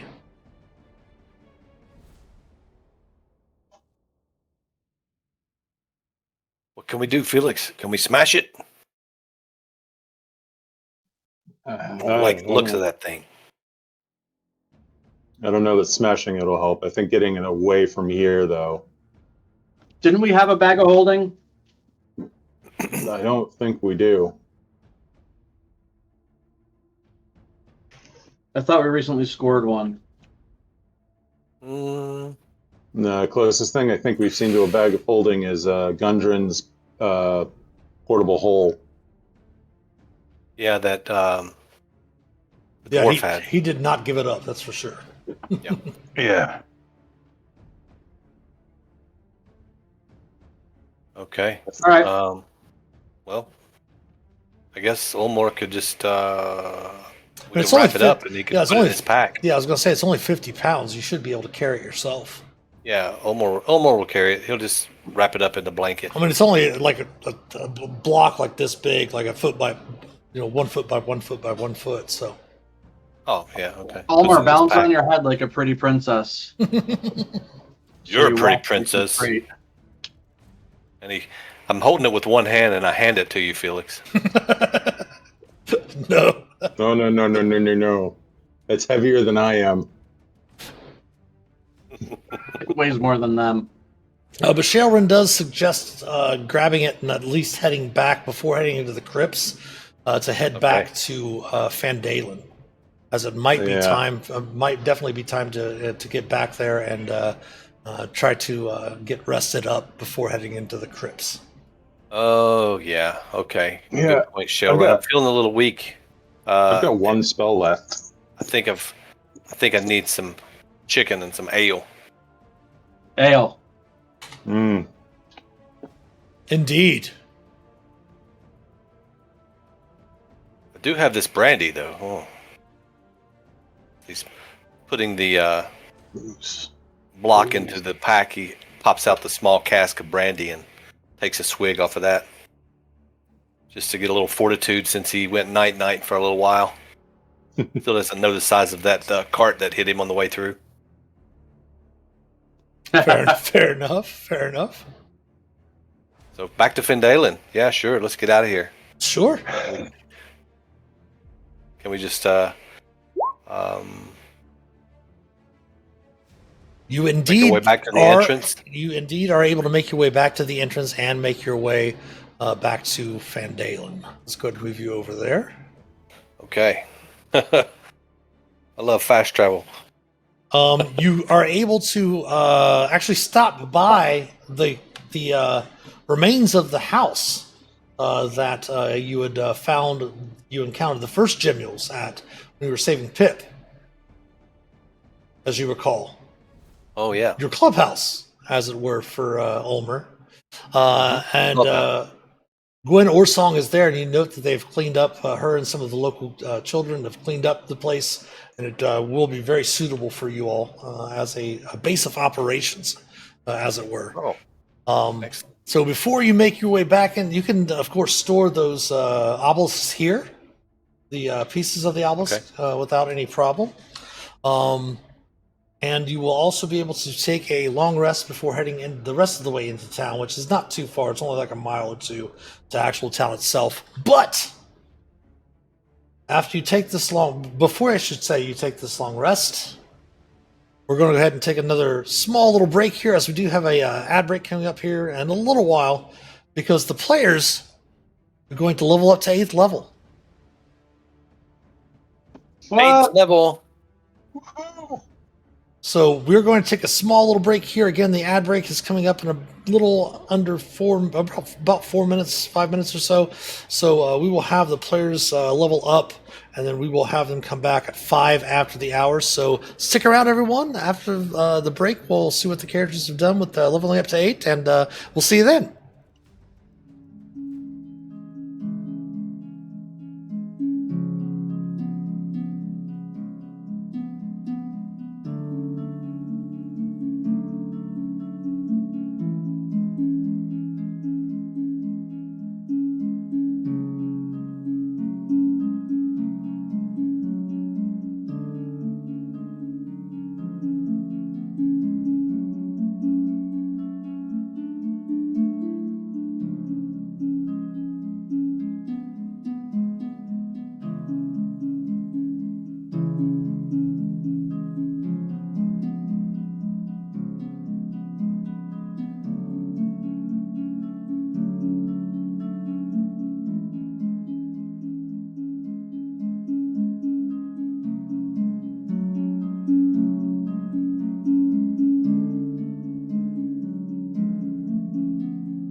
All right, back on this side of the ad break, the characters are leveled up to level 8. First, they get a long rest, so Phelix, feel free to roll your recharge for your wand of magic missiles. There it is. It is 4. Is it Plus 1? So 5 back. Nice. I'm up to what, 7 on there now? Almost fully charged. Yep. Maxed. No, it is fully charged. Oh, 7 is the max charge. That's right. Nice. Yep. So again, you found yourselves back at the base, the former area. Let me see here. Yeah, we did discover that a lot of the lagging issues are for some reason, from Shaelren's character sheet. So we're going to go back through after the stream is finished up and basically copy everything down, delete that character sheet, and bring another one in, do a little bit of research, find out why it's causing so much lag, and go from there. But yeah, it was Marthungrim's home. Let me see, did we archive that already, or we still have that here for you? No, we do still have that here for you, which you can use as a base. Let me actually go to the combat screen. Here we go. So this is your home base now that you can use for your cool. adventures. All the rubble's been cleaned up. The stairs have been rebuilt. Some of the members of the community in Phandelver have come back and helped. Not only did Gwen and some of the children of the town clean everything up, but some of the other citizens came through. This rubble here is actually stairs that go up to like a secret hidden entrance towards the top there.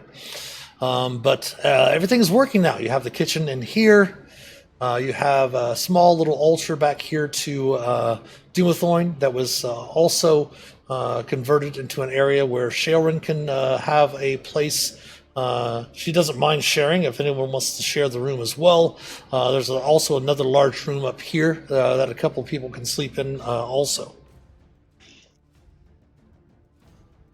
So divvy that out how you'd like to. Okay, so where's Shaelren? She's going here? No, she's going down here. They actually added some stuff to this shrine as well. Your contact, Sister Grail, being that you all are harpers, if you recall, has added some small stuff respectfully to the altar for Saluna and Illustri, Sahani Moonbow. For Shaelren, since she is a Twilight Domain cleric and a wood elf herself. So, okay, yeah. Ulmor, he doesn't mind sharing. He'll take put his bedroll down in the corner. Down here, okay, and then Phelix and Hannibal take the north area up there. I'm used to sleeping on stone. Phelix could take the bed. Fair enough. There you go. But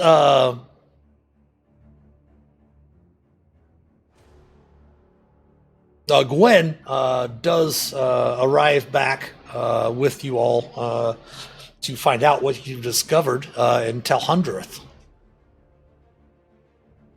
Oh, yes. My friends, I see you've returned. Planning to head back into town? Yes. We're going back to town, and we're also going to try to get back to so we can go through the crypts. We've got this stone tablet here, and a few things we wanted to ask you about. Certainly. Did you find any more of the shards that were mentioned? Exactly. He pulls it out of his pack and kind of holds it up, and here's what we've got. Her eyes kind of grow wide behind her spectacles. She's like, oh my goodness. Ooh, that is indeed infused with far realm energy. Well, please, come here. I've created something for you. And she brings you down into the room where the altar is and such, where Ulmor and Shaelren are bunking. And she does pull this curtain aside, and you note there is a secret area back there in which you can store the obelisk pieces. Ooh. Secret room. Sneaky, sneaky. Very sneaky indeed. All right. Yeah, so Ulmor goes back there and he puts it down. And he takes one of the piece of cloth that's around and just lays it over top of it. Keeps it wrapped up. Okay. Doesn't really trust that thing. Weird magic. Did you find Never anything around else? other magic. Did you find anything else in Talhundreth? I did mention Yeah. that, of course, during our studies, that Talhundreth did mean hidden secrets and hidden gifts in the Dwarvish language, and nods over to Hannibal as well. Yeah, so what should we show you? We can show you some of our magic items. We got rod, and we've got this thing that this prepped of health thing. Shelrin, I think you're wearing it. Found some cool gems. We've got Phelix has some cool glasses. I don't know if he can see into the future or not yet, but I'm thinking he probably will try it. And yes, he says reminds us. Yeah, don't forget the fungus. Sheaves take inspiration. Sheaves takes inspiration. Yes, do not forget the fungus. And I'll tell you what. By the way, for that, for your inspiration, Sheaves, select a reward for redeeming up to 2,000 points from there, and let me know which one you pick. Don't spend it. Just let me know which one you pick from the gold pieces for the channel points you can redeem. Please say wild surge. Please say wild surge. Please say wild. And let me know in chat which one you pick.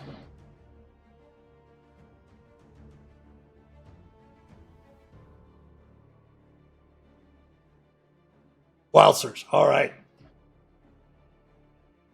No, that was me.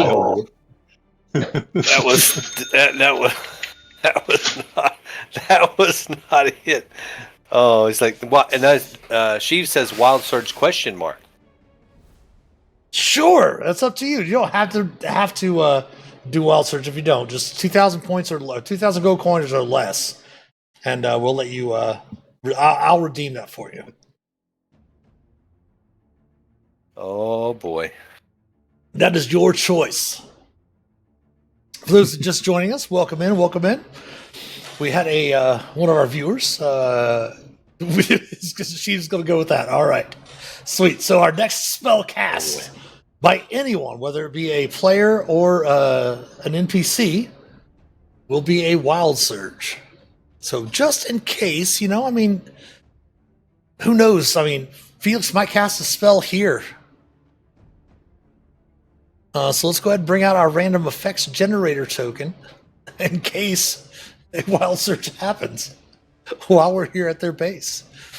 But she does mention that, of course, Talhundreth we discussed was the great temple to Dumathoin.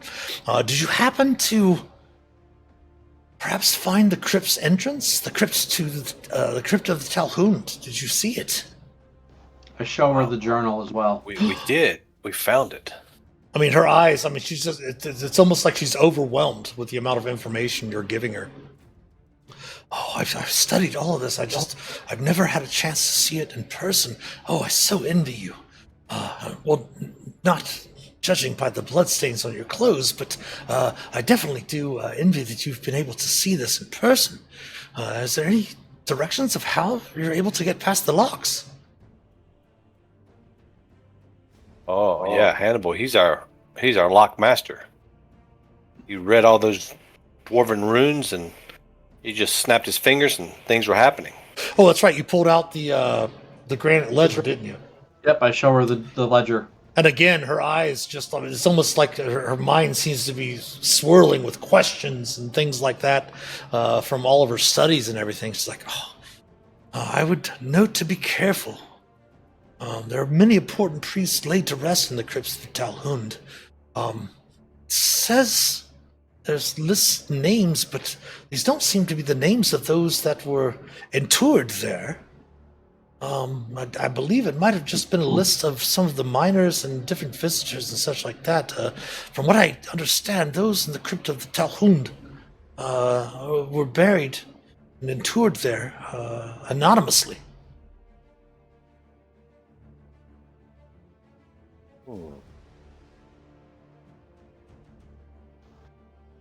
Anonymously.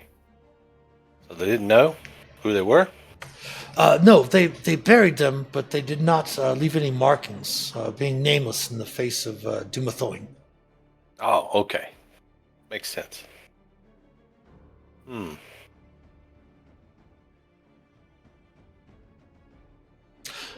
All of the things that I say for the chat, for the closed captioning, right? It has a few messes up here and there, but it gets Dumathoin spelled exactly right. Dumathoin is spelled exactly right. Is it really? That's cool. Yes, for those of you that might be hearing impaired like myself, we did add a closed captioning extension. You can turn that on by in the bottom right-hand corner of your screen. You should be able to highlight that and see some of the. Unfortunately, not yet. You can't hear the players. You can't see the players' closed captions yet, but we're going to work on that here in the next coming weeks as well.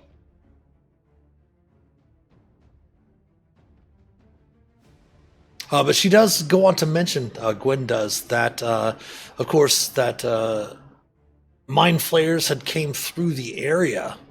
And history says that the mind flayers had surged through the Underdark centuries ago, consuming or oppressing everyone that they came across. Gibbet's Crossing fell, which you have yet to visit. Talhundereth fell. And legends even say that the mind flayers even breached the crypt of the Talhund. She would suspect that only monsters and ghosts remain in the crypt.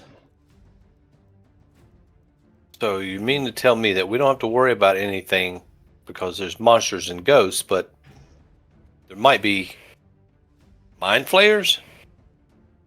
There's been no mention of them in the area for some time, she says. No problem.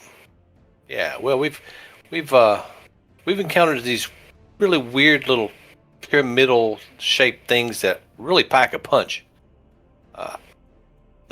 They were telling me that I actually got knocked out, but I think I was just resting my eyes.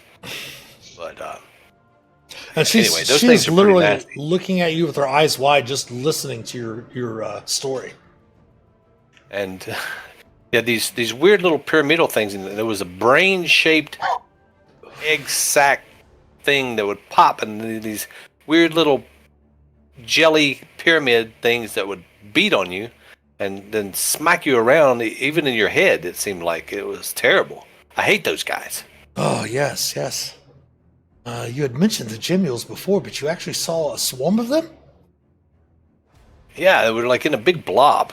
Oh, and you see her. Fortunately, actually, Hannibal killed it. She kind of gets a little excited and kind of reaches over into one of her bags, and you see her pull out a quill and an inkwell and some parchment. She goes, please, I had never actually seen one of their the Masters of the Gemules. What was it called? Let me see. And she starts looking through her. A cluster. Yes. Did you witness the cluster give birth? She says. Oh, if you can say that the eggs popped off and turned into the gem things, yeah. Oh, she starts writing it down and literally asks you to describe everything in as much detail as possible. You don't have to, but she does ask for it. Okay, so Ulmor goes. He explains that it was a big blob that shows about how big it was, and it was everything about it. There was a brain and it was eggs, and they popped off, and even he'll even take out his notebook and his crayons, and he'll start drawing little sketches of what they look like for him. And Hannibal and Phelix, you can see that Shaelren's standing behind Ulmor as he's sitting down there drawing these things and describing it to Gwen, and you do note that she occasionally casts guidance on him to aid him in getting everything correct for her books. So yeah, now he thinks he's quite the artist, in addition to a great storyteller. Exactly. Well, he's a bard. I mean, he does have bardic skills to be able to tell stories. Yeah. He does. Now he's a bard and an artist and everything else. DM Jack of all question. trades. Sure. Am I clear on what to do to get into this crypt, or do I need her help looking at the granite? No, you completely understand how to get in there. She's just fascinated by it. She sketches out everything that you described, the way that the locks looked, the different sockets for all of the gems to go into and such like that. But while you're here in Phandelver, if you want to sell some of the treasure and trade in some of the treasure that you've accumulated and divvy up the funds there, feel free to do so. Barthen does not have a problem if giving you the coin for the gems and then lending the gems to you, since you will need them to get into the crypt itself. Just obviously return the gems to her afterwards. Got it. I mean, you are the helping hand of Phandelver. I mean, you're rock stars in the town.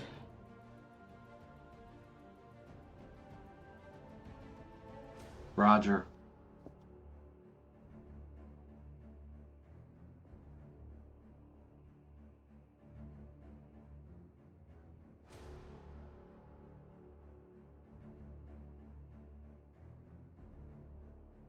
Rock stars, helping hands.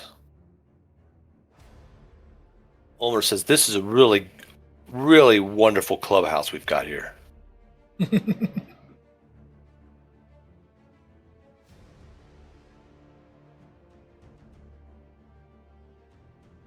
And let's see. As we're sitting there, Ulmor will break out his lute and play a lute. Not very well, but he's trying.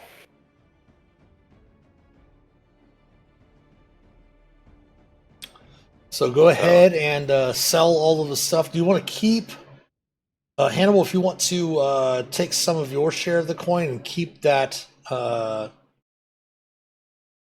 Holy Symbol, it's up to you. Probably yes. Yeah, that thing is what?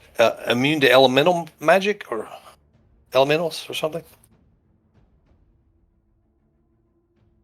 No, that was just the talking about the platinum necklace. Oh yeah. No, that was just a platinum necklace that was with some coin that you found in the vault. Okay. Was worth 400 gold. No. It was 400 gold? Nope, I'm wrong. No, the platinum holy 150. symbol of 150. Yeah. So I have Gold. 510. So total, I'll check with Ulmor. I have 510 platinum, 1250 gold, the 12 small gems at 100 gold each, platinum necklace 150 gold, Doomthorn, which I'll keep, 3 400 gold piece dwarven statuettes, and then like a calligraphy kit and 3 daggers and a blank journal and a silk rope, which is really not much.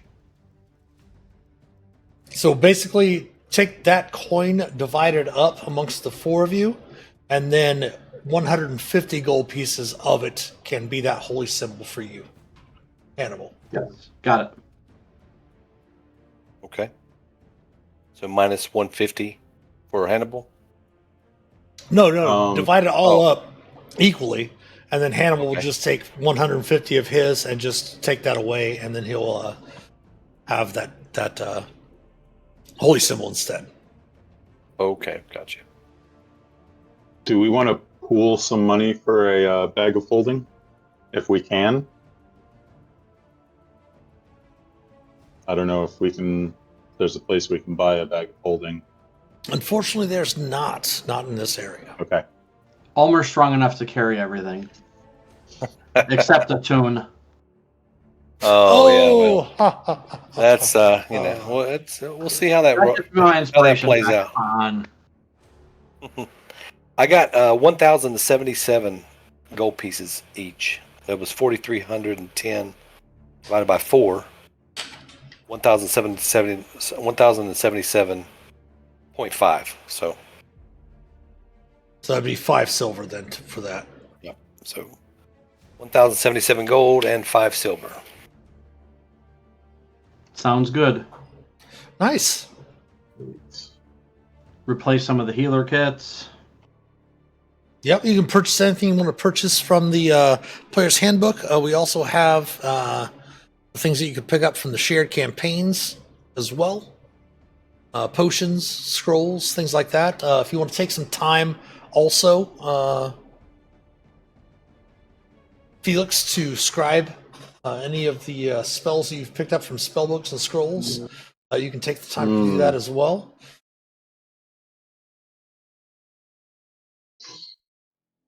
Let's see.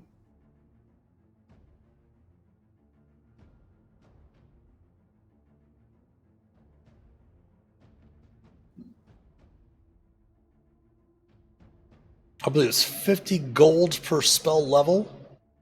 Yep.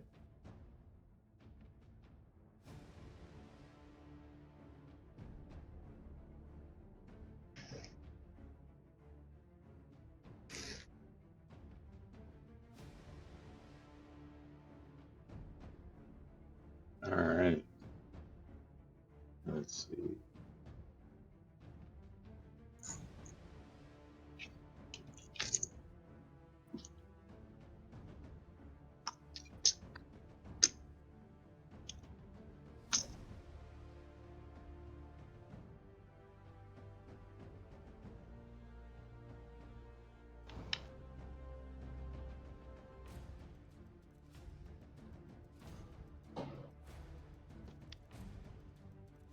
What are we going to get? Keep in mind, you can also purchase anything from the player's handbook also. So if you want to pick up like manacles or antitoxins, things like that. Okay. Potions of healing, of course, there's the potions that are listed on the shared campaigns as well.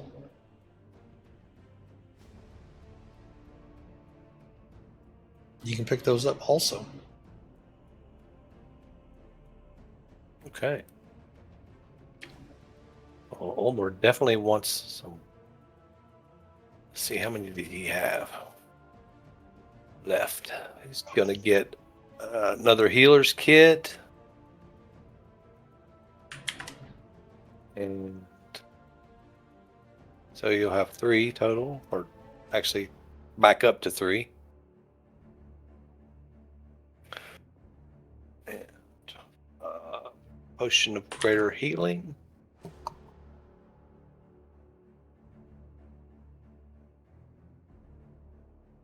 All right. Well, we don't have very much time left on the stream, so we're going to go ahead and call it here before we get into the crypt or do anything too much, and that we'll save that for the next session. We'll let the players go ahead and continue doing some clerical work here. I did move us over to the starter, the splash screen. I did put out the random effects token there, so that we remember that D-Sheaves has that for next week. So the first spell cast next week will have a wild surge attached to it. Just so everyone knows how this works. Basically, we just click on that, we click surge, and the wild magic roll was a 14, and the effect is for the next in time of a bonus action. So that's an example of how it works. That's not exactly the effect that's going to next session. Next Sunday evening, we will apply that wild surge to it, which should be. But of course, thank you all so much for watching. Thanks for the resubs today from Fingers and. Thank you all so much for spending your time with us this evening. Of course, we want to thank all of our supporters. Support the channel, please consider becoming a patron or subbing here on Twitch, twitch.tv/themasterofdungeons. We do love your prime, as well as our YouTube channel, and all of our other social media accounts can be found in the About Us section below here on Twitch. If you want to subscribe to us works very, very hard on getting those YouTube videos up, and more subscribers would be really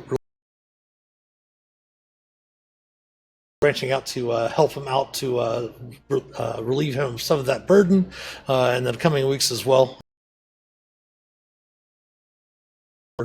To help out with editing some of this stuff. If you would also follow us on Facebook, Instagram, Twitter.